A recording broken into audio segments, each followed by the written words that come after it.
The Winslow family was once the pride of Merrow's End.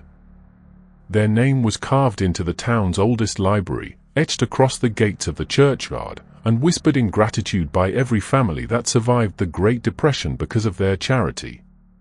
They had built orphanages, 7 in total, each funded with a generosity that seemed almost saintly. Children with nowhere to go found shelter, education, and food under the Winslows' care. At least, that was what the record said. But for all their good deeds, not one of those children was ever traced again.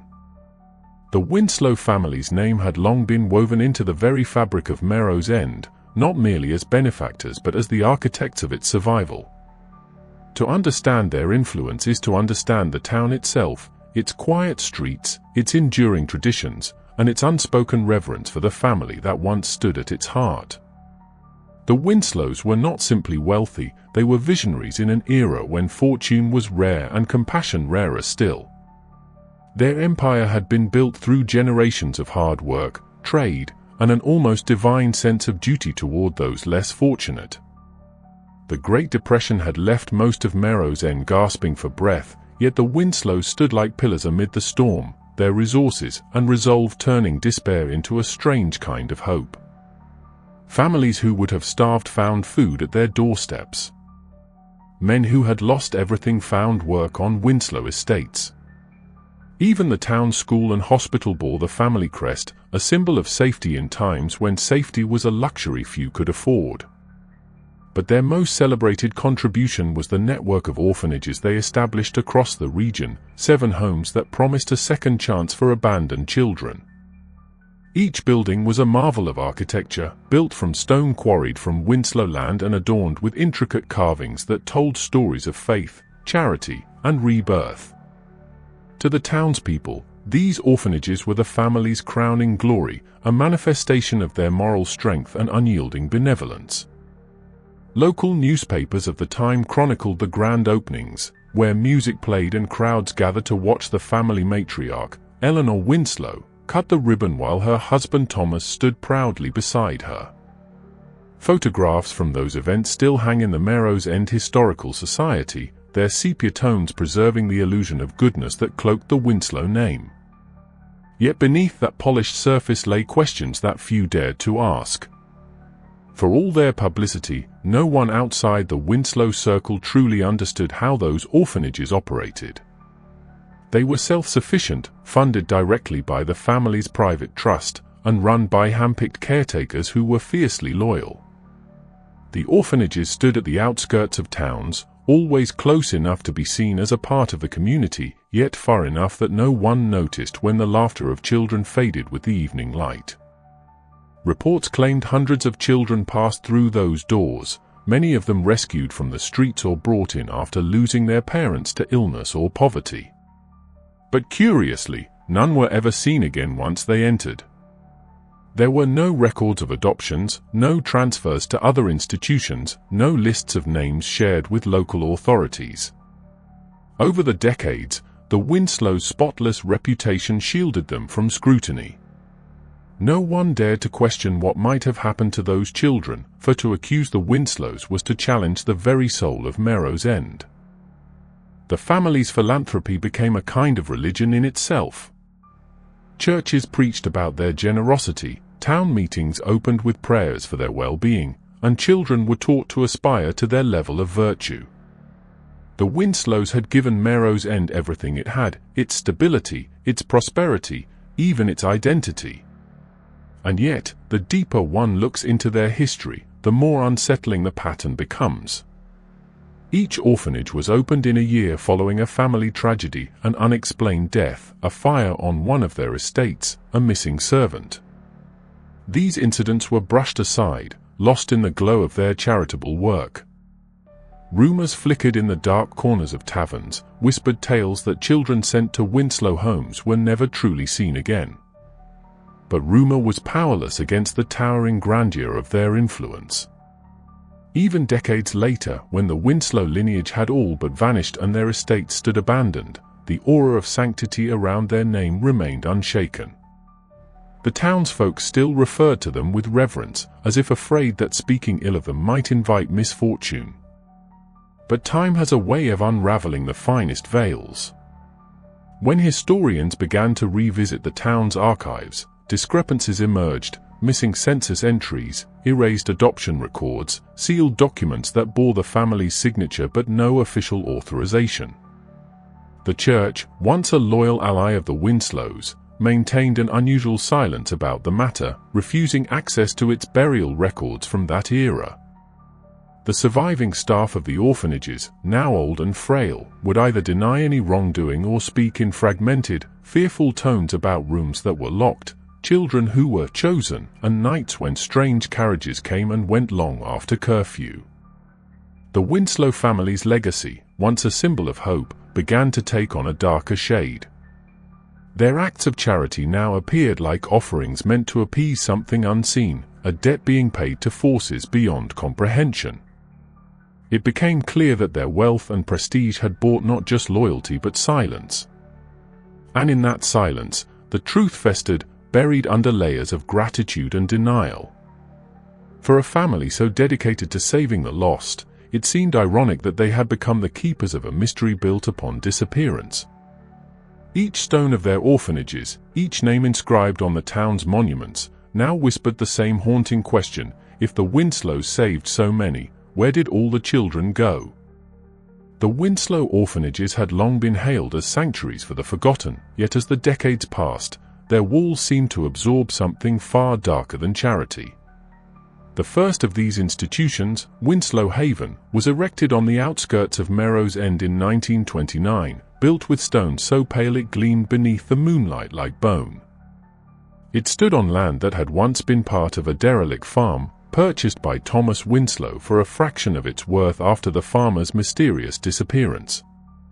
Townspeople believed it to be an act of kindness, transforming desolation into refuge, but those who worked on the construction would later whisper about the strange blueprints, the basement rooms with no windows, and the hallways that seemed to lead nowhere. As each of the 7 orphanages was completed, the same unsettling pattern followed: land acquired cheaply after a misfortune, buildings erected swiftly, and the sudden arrival of children from unknown places. No one questioned where the orphans came from, for it was easier to believe the Winslows had rescued them from despair than to wonder who had delivered them to the gates. Within those gates, the world of the Winslow orphanages was one of eerie order. The children were taught manners, faith, and obedience above all. Teachers spoke of discipline as salvation, and silence as virtue. There were daily prayers, strict meal times, and weekly inspections by members of the family who arrived in gleaming carriages. To outsiders, these visits seemed a symbol of care, the Winslows personally ensuring the well-being of the children they had saved. But to those inside, the visits carried a weight of fear. It was said that the family never left empty-handed, that after each visit, 1 or 2 children would be chosen for adoption and quietly removed from the rolls. The remaining children were told they had gone to loving homes, yet no letters ever came, and no one ever saw them again. The caretakers maintained perfect records, but many pages were filled in the same hand, and the ink often blurred as if rewritten over time. The local authorities rarely intervened, for the Winslows' reputation acted as an impenetrable shield. Inspectors were welcomed with lavish dinners and generous donations to their offices. Reports of neglect or mistreatment were dismissed as the exaggerated complaints of ungrateful staff. When rumors arose about disappearances, the Winslows countered with grand displays of charity, new clothes for the poor, repairs to the town church, or gifts to the mayor's family. Their kindness disarmed suspicion as effectively as their wealth silenced it. Even those who harbored doubts could not afford to voice them. After all, nearly every family in Merrow's End owed something to the Winslows, whether a home, a job, or a debt forgiven. To question them was to risk losing everything. But time has a way of loosening the chains of secrecy. Former workers from the orphanages began to speak, their memories clouded by age but sharpened by guilt. One woman, once a caretaker at Winslow House for Girls, recalled that the children often complained of hearing whispers in the night, voices calling them by name, though no one could be found in the dormitories. Another remembered that before each child's disappearance, there would be a faint hum throughout the halls, like the resonance of an unseen machine. A janitor confessed to finding stains on the basement floors that were too dark to be rust and too thick to be water, yet he had been ordered never to clean them. Some said that the Winslows were experimenting with new medical practices, conducting research to cure childhood illnesses. Others whispered of darker motives, rituals, or trades made in pursuit of eternal prosperity. When the last of the orphanages closed in 1957, it was not with ceremony but with silence. The family simply announced that the trust had been dissolved and the children had been relocated. No one asked where. The buildings were locked, and for decades they stood untouched, their windows shuttered and their grounds overtaken by ivy. Locals avoided them, claiming that lights could still be seen inside on stormy nights, that laughter echoed faintly through the walls though no children had lived there for years. Some believed the Winslows' wealth had come at a cost, that the family had made a pact, trading the innocence of the orphans for influence and longevity. Others dismissed it as superstition, yet no one could deny that the family's fortunes flourished even as the town declined. When investigators later attempted to reopen the orphanage's ledgers, they found many records missing or destroyed in a mysterious fire at the family estate. What little remained was fragmented, lists of first names without surnames, inventory sheets marked transfers, and receipts for medical supplies far exceeding what an orphanage would reasonably require. A few surviving letters from the caretakers expressed unease about nightly procedures conducted by visiting doctors under Winslow's supervision. One chilling note read simply, "They told us it was for the children's good, but the children never came back." The townspeople, upon hearing these findings, struggled to reconcile the horror with the memory of the benevolent family that had once sustained them. The Winslow name, once synonymous with salvation, began to rot under the weight of these revelations. The church removed their plaques, the library struck their name from its cornerstone, and the old family portraits in the council hall were taken down. Yet despite the shame, the truth remained incomplete. The number of missing children was never determined, nor were their remains ever found. Every attempt to excavate the orphanages or search the surrounding lands was halted, some by legal barriers, others by unexplained accidents. It was as though the past itself resisted exposure, as if the walls of those buildings still guarded the secret they had been built to conceal. And in the town of Merrow's End, even now, the wind seems to carry the faint echo of children's laughter, mingled with the hollow sound of prayers that were never answered. The Winslow family's power did not lie solely in their wealth or their public acts of charity, it was rooted in their mastery of control, over perception, over people, and, most chillingly, over truth itself. For decades, they cultivated an image so pure, so untouchable, that even the suggestion of wrongdoing against them was met with outrage. They understood the psychology of gratitude and how to weaponize it. Every donation, every public speech, every act of kindness was meticulously orchestrated to build a wall of trust that no accusation could penetrate. To the townspeople of Merrow's End, the Winslows were not merely benefactors, they were saviors. And once a savior is worshipped, it becomes nearly impossible to see the shadows cast by their light. This was the brilliance of Thomas Winslow's legacy. He ensured that his family's goodness was not only known but sacred. The church aligned itself with them, the town council owed them favors, and even the newspapers refrained from printing a word that might tarnish their name. In a place as small and tightly bound as Merrow's End, such influence meant absolute dominion. Behind this veil of benevolence, however, the Winslows operated a system built on secrecy. Their estate, a sprawling mansion on the hill overlooking the town, became both a symbol of their grandeur and the heart of their hidden operations. The lower wings of the mansion were rarely entered by servants, who were instructed to clean only designated areas and never question the locked doors or the sounds that emanated from beneath the floors. New staff members were required to sign confidentiality agreements, and many were dismissed after only a few months of service, leaving with generous compensation and haunted expressions. Those who stayed long enough learned to look away. They understood that silence was not just expected but demanded. There were whispers of nighttime deliveries to the estate, covered carriages arriving from the orphanages, crates unloaded by men who spoke little and left before dawn. No one inquired about their contents, and no one dared to connect the pattern of missing children to the movements of the Winslow family. Eleanor Winslow, the matriarch, played a critical role in maintaining the family's untarnished image. She was revered for her grace and piety, often hosting charity balls and inviting priests to bless the estate.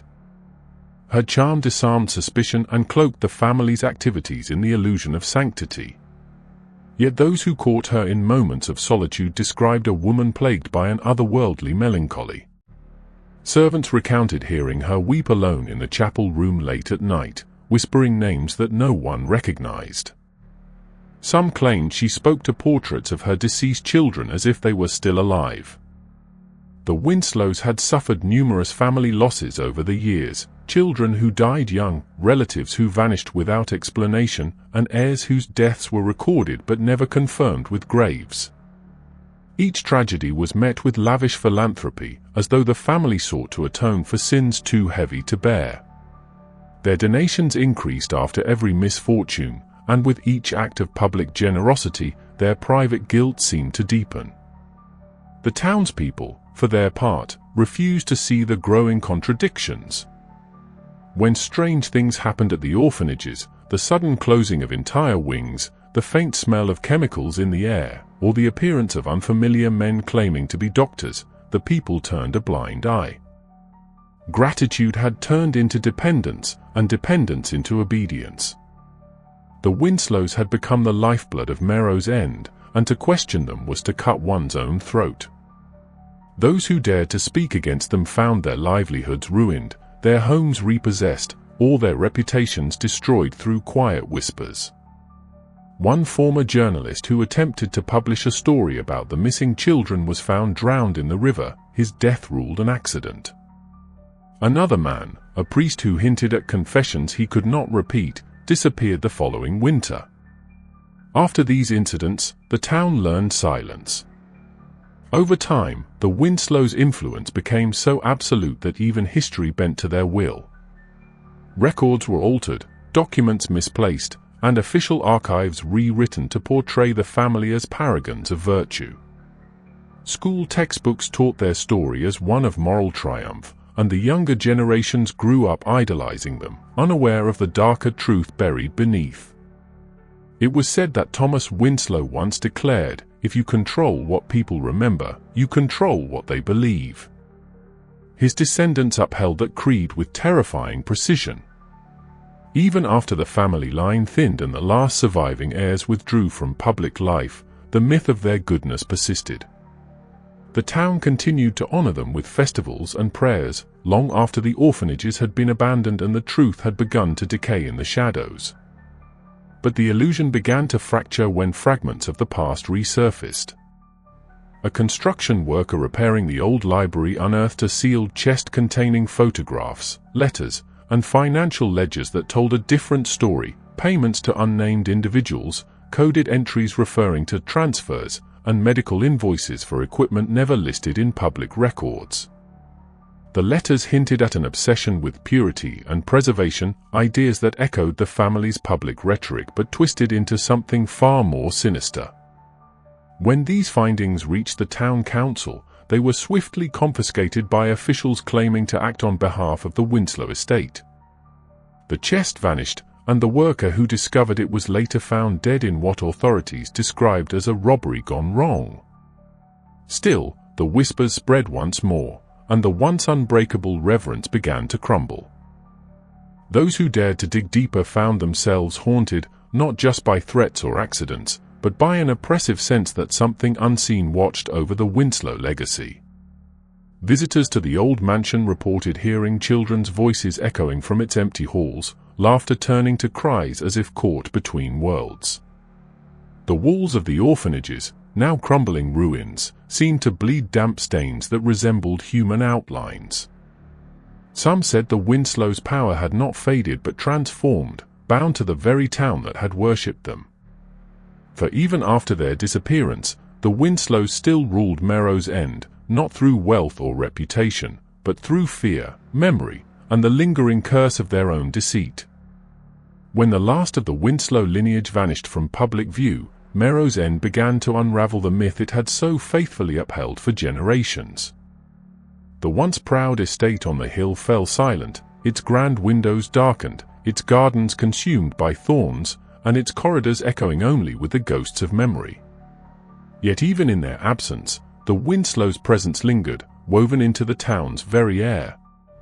The orphanages, though supposed monuments of mercy, stood like hollow sentinels, reminders of a truth too monstrous for anyone to confront directly. For years, the townspeople avoided them, speaking of the buildings only in whispers, as if uttering their names aloud might wake something long buried within their walls.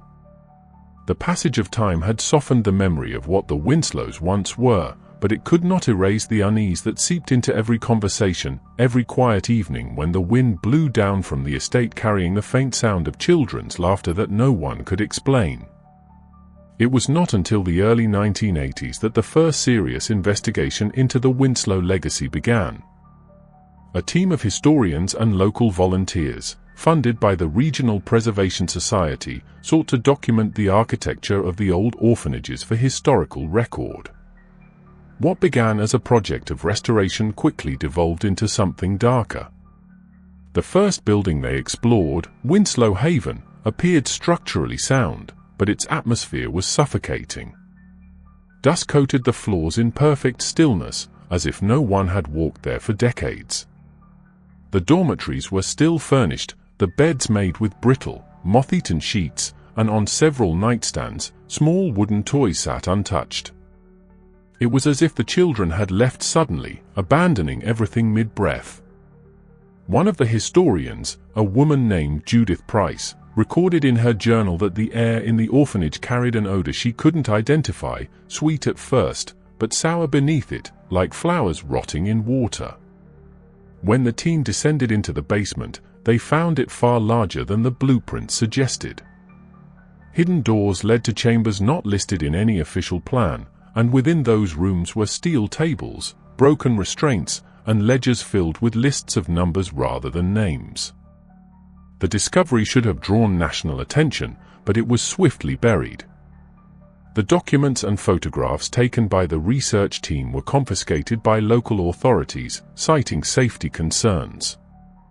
Judith Price and two others who spoke publicly about what they found received anonymous threats and withdrew from the project soon after. The official report labeled the orphanage an architectural anomaly and dismissed the findings as the result of deteriorated records and overactive imaginations. Yet word spread nonetheless, and with it, fear.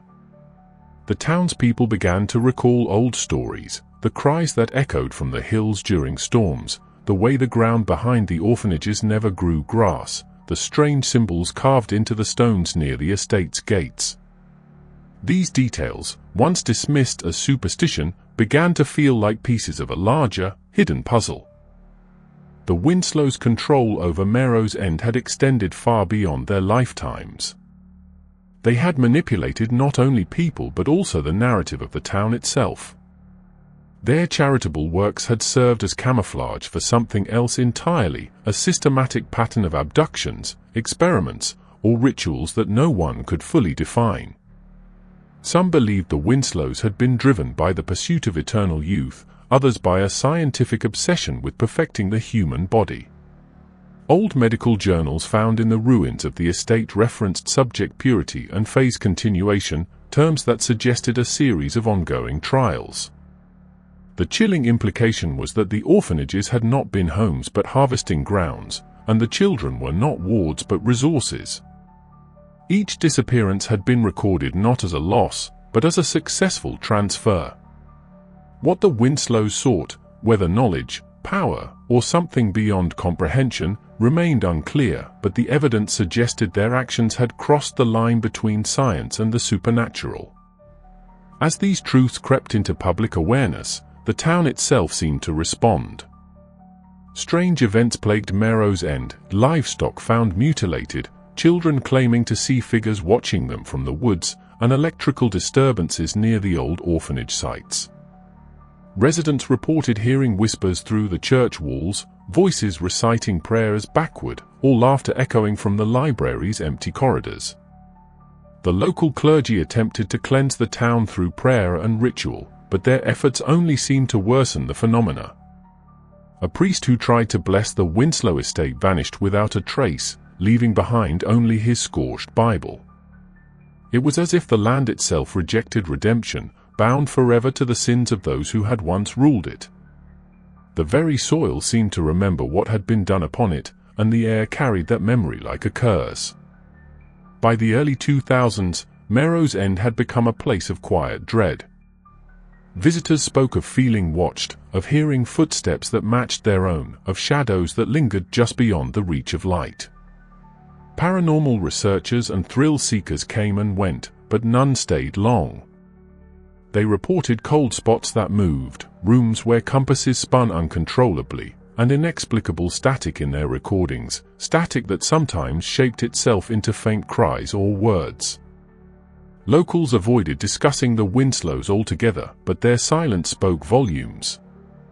The old orphanages were eventually sealed by the government, fenced off under the pretext of structural instability, though those who lived nearby said light still flickered in the windows late at night.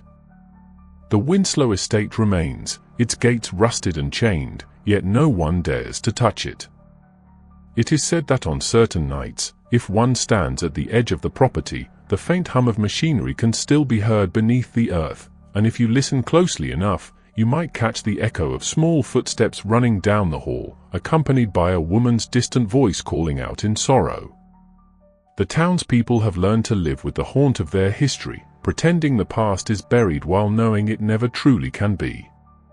The Winslows may be gone, but their shadow still lies heavy over Merrow's End, a reminder that evil, once sanctified by good intentions, can outlive the very bloodline that gave it life.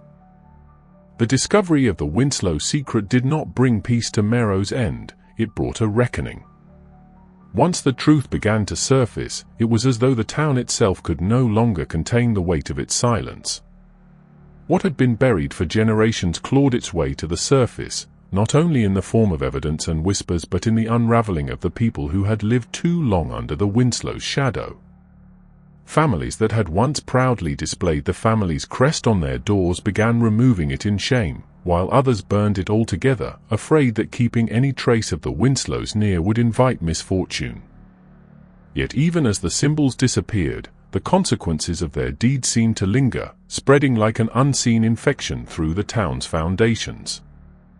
Those who had directly benefited from the Winslows' charity, their descendants, their employees, and the church officials who had protected their name, were the first to feel it. Strange accidents began to plague them. Fires that started without cause, livestock dying overnight, children born with inexplicable birthmarks shaped like the family's crest. It was as if the blood debt the Winslows had accrued demanded payment, not just from their own line but from everyone complicit in their silence. The church tried once more to cleanse the town, though by now its authority had crumbled. Priests gathered in the chapel built by the Winslows decades before, reciting exorcisms and blessings, yet their words seemed hollow against the growing unease. The air in Merrow's End grew heavy, and the nights stretched longer than they should. People began reporting dreams of the orphanages, dreams so vivid they would wake with dirt beneath their nails or the faint scent of decay on their clothes. In these dreams, they walked through endless hallways filled with whispers and saw the faces of children they had never met, all watching, waiting, accusing. The collective guilt of the town began to manifest as paranoia.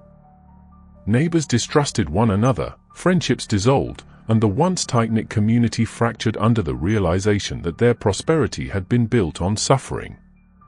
Every brick of the Winslow orphanages, every coin donated to the church, every sermon that praised their benevolence, each was now a monument to complicity. When the government finally commissioned a new archaeological survey of the orphanage grounds in 2012, under pressure from descendants of the missing children, the results were worse than anyone had imagined. Beneath the floors of Winslow Haven, workers discovered a series of chambers sealed with iron doors. Inside were remains, hundreds of them, small bones stacked in patterns that defied explanation. The bodies were not buried but arranged, as if part of a ritual. Symbols etched into the walls matched those found in old Winslow documents referencing purification and ascension.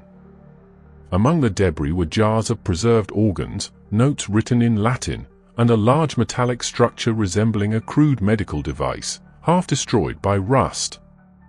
The official report, when it was released, attributed the findings to experimental health procedures typical of early 20th century institutions, an explanation so thin that no one believed it.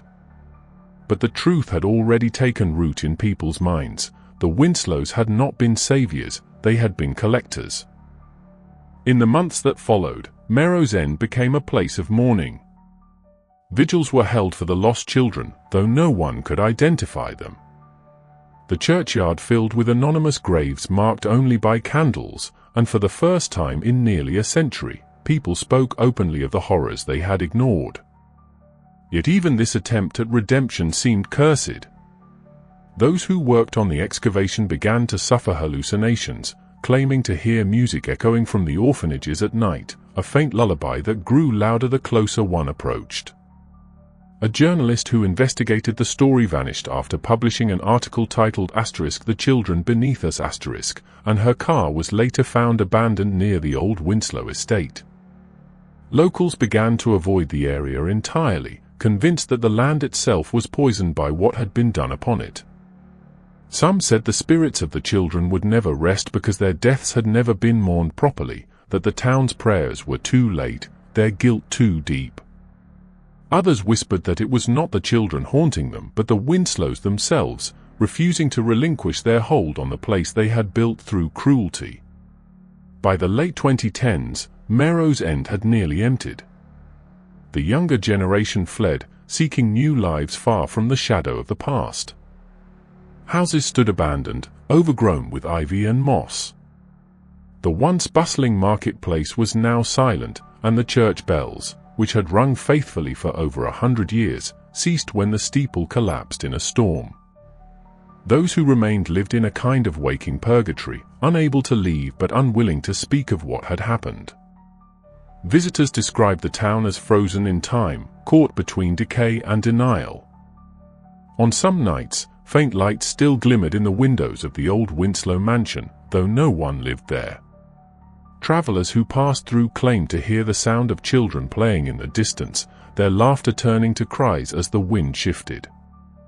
The Winslow legacy had become something beyond scandal or tragedy. It had become myth, a dark story passed down in hushed tones by those who still remembered.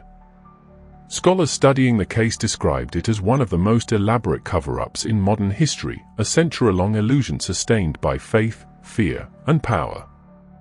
But within Merrow's End, no one spoke of cover-ups or conspiracies anymore.